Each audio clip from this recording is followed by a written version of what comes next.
mbere ya byose banzo rebe iyi video. Bazaniye inkuru nziza cyane inajyanye n'aya madarapo muri kumbona mu ntoki zanjye. Impamvu ufite amadarapo y'iki gihugu cya Canada, murabizi ko ari igihugu cy'igihangange. Iki ni igihugu gifite education ya mbere nziza, kiri mu bihugu 10 bya mbere ku isi bifite education nziza ku isi.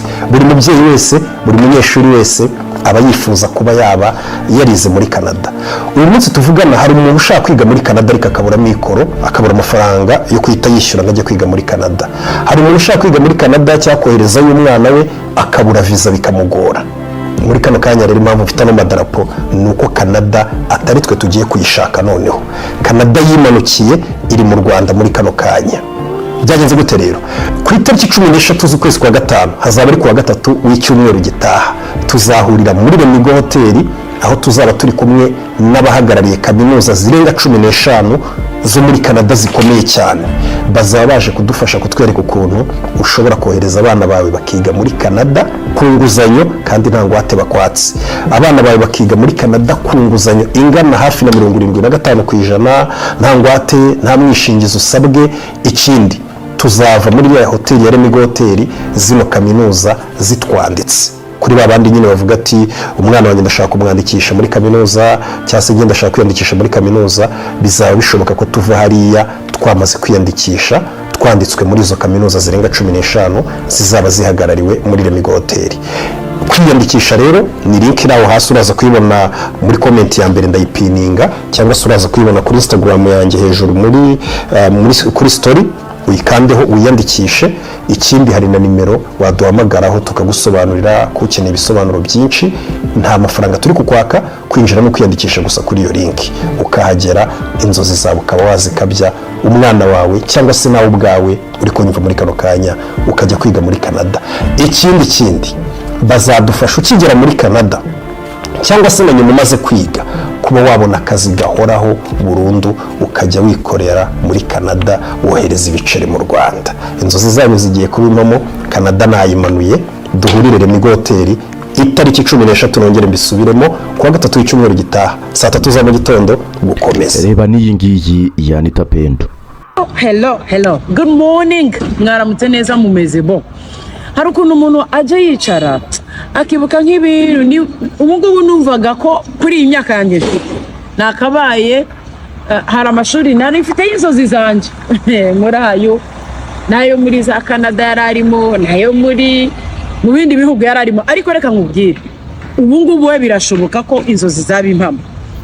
Dore rero uko bimeze mu minsi itagera ku 10 kuko itariki 13 z'ukwezi kwa gatanu kuri Lemigo Hotel guhera saa 3 za mu gitondo kugera saa 12 hazaba hari abahagarariye ama university n'amakoleje baturutse muri Canada barenga amakoleje na za university zirenga 15 zose. So rero icyo shaka kubwira niki nuko nibura umubyeyi warabitekerezaga warabuzinzira yuko umwana wawe yajya kwiga muri Canada, menya ko ngo bishoboka. Niba uri umujene wari warabitekereje cyera ukabuzi ko ibyo bintu bidashoboka, menya ko ngo bishoboka ko wajya kwiga muri Canada. So kusanya ibyangombwa byawe by'ishuri, abasegonderi muzana amabireti, muzane na za diploma. Abashaka kwiga masters mwaje mubimbaza ngo na masters se bashaka kujya kwiga, yego nabashaka kwiga masters birashoboka. Yes, muzane ibyangombwa byanyu, muzane na CV zanyu, ibyo byose mubikusanya ibyangombwa of course, ariko na passport muracyafite iminsi yo kuba muzishaka. Admission ako kanya bihite biba ako kanya. Ikindi nuko bungubu uzi yuko hari n'inguzanyo kandi birizewe cyane. Inguzanyo byibura kugeza kuri 75% inguzanyo kujya kwiga muri Canada nayo barabikora, kandi na nyuma yaho bagushakira akazi kandi mu buryo bwizewe, navuga ngo bizwi bigaragarira buri wese, byizewe cyane ko akazi nako bakushakira nyuma yo kwiga birahari. So mugere vuba mwiyandikisha. Mwakwibaza ngo biragenda bite? Andi makuru arambuye y'icyo ni 07 andika nimero 0799572190.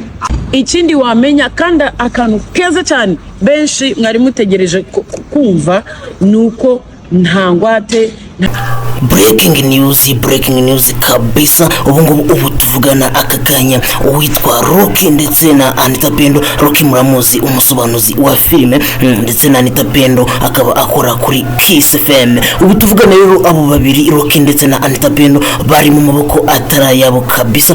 Baracyakorwaho iperereza ku bijyanye n'ubutubuzi. Nta makuru atari meza kuri bo, nta makuru atari meza kuri bo kabisa, kuba batawe muri yombi n'urwego rushinzwe ubugenzacyaha n'iperereza RIB. Bakaba batawe muri yombi kabisa, barashinjwa ibijyanye no kwamamaza kaminuza ngo yo muri Canada. Publicité turayitangiranye, murayibonye, mubonye yitwa Rocky arimo ayamamaza kabisa, ndetse n'uwitwa Anita Pendo. Nibyo ngibyo barimo kuzira, bari kuzira ibijyanye n'ubutubuzi, baracyabikekwaho, ntabwo biremezwa. RIB iracyabakurikiranye, gusa ngubu bari mu maboko atari ayabo kabisa. Reka babwire ngo dukomeze kugenda tubasengera abavandimwe, Imana iborohereze kabisa, dukomeze kugenda twibanira 5 kuri 5. Najya ngo kanda subscribe niba wakunze iki kiganiro, ariko dukomeze abavandimwe tubafate umugongo, tubihanganishe kabisa. Bakaba bataye muri yombi bazira izi publicité ndi kugenda bereka zijyanye no kwamamaza kaminuza yo muri Canada kabisa. Najya ngo ngiyi ni Rusine M4 rukomeje gukurikira. Ciao ciao.